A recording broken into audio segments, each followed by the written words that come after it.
I want to give you guys a brief thought today, something that I want to start doing called morning motivations that I'm going to release every so often in the mornings. I was recently listening to a podcast, and the person being interviewed said something that sparked some really great thought for me. And this is what he said. He said, in life, we'll either learn from our mistakes or from our mentors. And that kind of hit me, and so I wrote down some thoughts that I wanted to share. Mistakes are inevitable. Nobody's perfect, but we can learn a lot from our mistakes, especially when we learn to humbly evaluate what went wrong. But mentorship is intentional. It's not something that happens by accident. So who are you learning from? Who are you inviting to speak into you? Who are you getting vulnerable with? In my mind, there's two types of mentorship. There's formal mentorship and informal mentorship. Formal mentorship would be like a coach or a counselor or some kind of leadership program, a mastermind group, something that's transactional, something that you pay for. An informal mentorship would be something like a friendship or the most natural relationships in your life, which would be like a parent or a grandparent, aunt, uncle. I think everybody at some point should have both formal and informal mentorship. If you talk to high-level leaders, most of them have multiple forms of formal mentorship. But for many of us, it's not possible to hire multiple coaches or counselors or join some of these mastermind groups that cost a lot of money.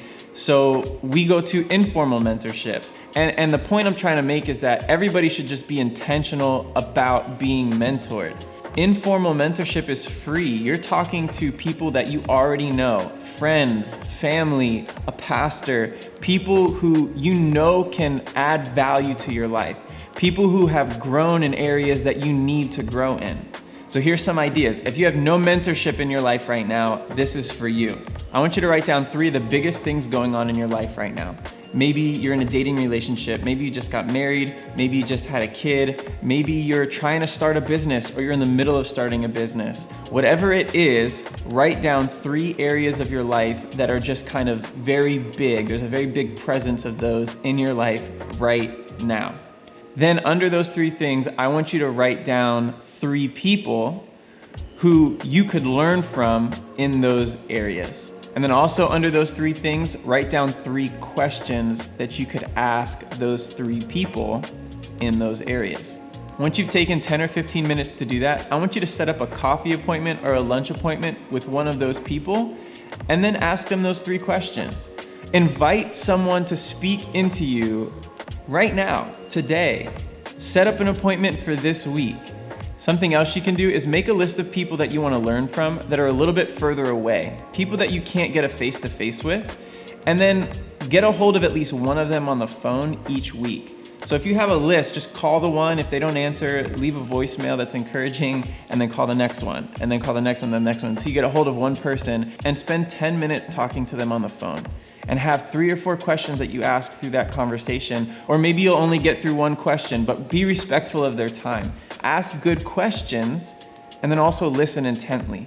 Become a master at asking good questions. If you come up with a good one, write it down. Maybe ask one of your mentors, what are 3 questions that you wish people would ask you? What are 3 things that you really want to share with most people that they just don't normally ask? And let them tell you what questions to ask, and then try asking those questions with somebody else. Become a master question asker. Take notes on your phone, or if it's appropriate, ask if you could record the conversation so that you can listen to it again later. Be intentional about mentorship. Mistakes are inevitable. We're gonna make them, we're gonna learn from them, but mentorship needs to be intentional. Let's not only learn from our mistakes, but let's learn from the mistakes and the growth of others as well. There's a verse in the Bible that says there is safety in the multitude of counselors. Literally, when we have multiple people speaking into us, when we have multiple people who we would consider mentors in our life, there's safety in that. There's protection in that. And so that's my encouragement for you today. That's my thought for today. That's my motivation for today. Hopefully you apply that. If you have no mentors in your life, hey, get started with this. Be intentional about it. Maybe you have some people who you've invited to speak into you, but you haven't had a conversation with them in a while. Give them a call today. Give them a call sometime this week. I hope this encouraged you in some way today. I'll see you in the next video.